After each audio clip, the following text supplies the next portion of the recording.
36, and here we are, round 11. It's a tight game, and we have $29 to spend. We are going to pop in 2 radar. He's going to have to undergo those anti-aircraft guns. 1 mech. This is a super mech, improved mech that's a can blitz, and then 5 infantry. And yeah, that's what we're going to do. So we want to use every dollar, and it's going to be pretty basic, I think. I did this, and so this is going to go here. We do have, we're going to have in our rules, which I'll find in a minute. I'll pause this. All right. So here are the rules. We did change a couple of things. Can I edit this right now in real time? Nope. All right, so you cannot convoy unless you're at war. You can't interrupt Lend-Lease without war. You cannot occupy originally Russian territory still and receive a bonus for not being at war. You cannot load troops onto transports in a hostile sea zone ever, not J1 even. You cannot capture capital money more than once. The money will be returned to the bank after that. Rail from factories equal to the IPC value 3 spaces into original territory. Russian rail from a Moor 1 per turn. Germany cannot rail into originally Russian territories. All boats can carry 1 Marine. They cost 4 and attack at 2 during amphib. The rail would be in Europe. Europe can rail anywhere.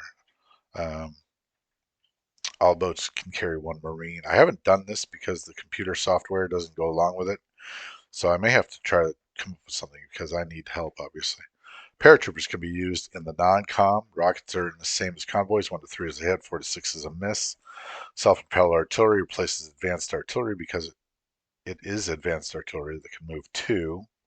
Now, that's overpowered, by the way, so we're going to change that. We're playing with National Advantage of Tokyo Express. This does not require a Marine. Some technologies are unavailable to some nations. U.S. gets shipyards, heavy bombers, long-range air. So we're going to include that Japan can get long-range air because they did have drop tanks. I checked it out. I didn't realize that. UK can get heavy bombers, long-range air. Germany can get jet power and rockets. And then, oh, that's right. US cannot get rockets. Glad I read this. Um, Russia can get rockets. Russian ships may pass through the Danish Strait unless war is declared. Lend-Lease is not disrupted by the presence of foreign units. Um, Russian war bonds are only available after Germany or Italy declare war. Heavy bombers and long-range aircraft are only available after turn 5. That was too much, and that did not help the game at all. So probably turn 3. Uh, I'm not sure when drop tank technology came to be. There's another one I want to include, which was that the same naval restrictions as apply to the Allies should apply to the Japanese. So, for instance, they cannot end up in any sea zone like around the Philippines, around Hawaii, around Midway, around Guam, or it's a declaration of war. Same naval restrictions um, that apply to the Allies apply to the Axis in the Pacific. That's, of course, restricting, accepting places like along the coasts of Asia where you have both combined, mingled. But where you have it not mingled, no, declaration of war.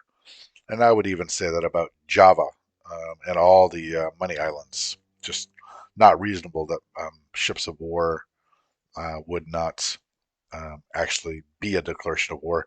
If you look into the history of warfare, actually, especially modern warfare, ships are the number 1 cause of declarations of war. Obviously, Pearl Harbor, the Maine, Gulf of Tonkin. Um, so look it up. Pretty interesting stuff. War of 1812, ship sailors being oppressed, huge issue.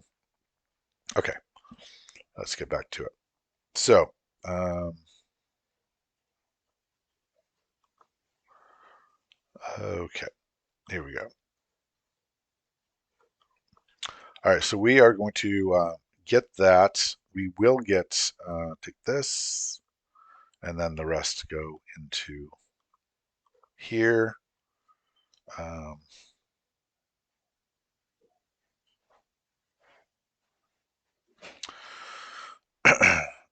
all right, so that is it for the, I'm going to go active units. Oh, this one goes back to,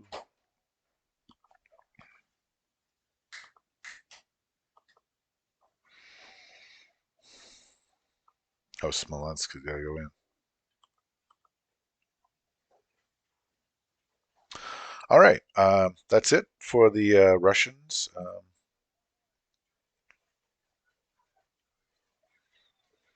I believe that gets me there. So this missed. Um,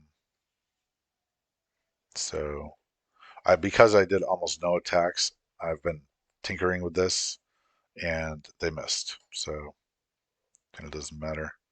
And it has to be less than a 3, um, 5 damage. So it has to be less than 3. So it's um, I'm just on this ridiculous. None of my subs hit for the Japanese turn, and most of my subs, I think subs missed over here too, except for Norton. This one right here. That's Italian, right? Yeah. Mm. All right. So let's give them something to talk about. Let's see. So, oh, I gotta erase that.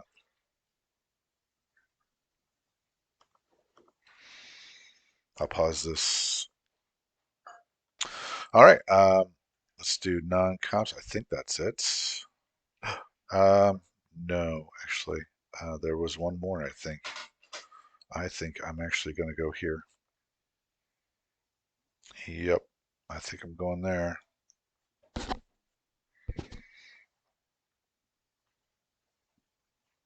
I think that's where I'm going.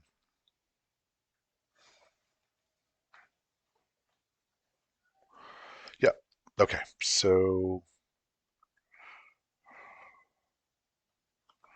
I'm gonna pop this in. Yep, I'm going there. Okay. All that work. I really was actually a distraction with the game because I left the Horn of Africa alone, and he was able to take $5 away from me. It's the 11th turn. I don't know how many turns I lost the bonus because I was waiting for the Russian guy, but it was ridiculously long.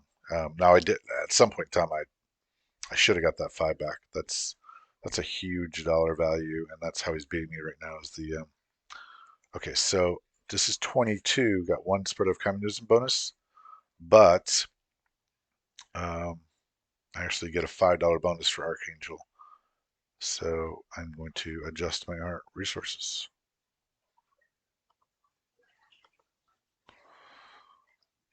And that will give me up to 27, that crucial $27. All right, that is Russia's turn.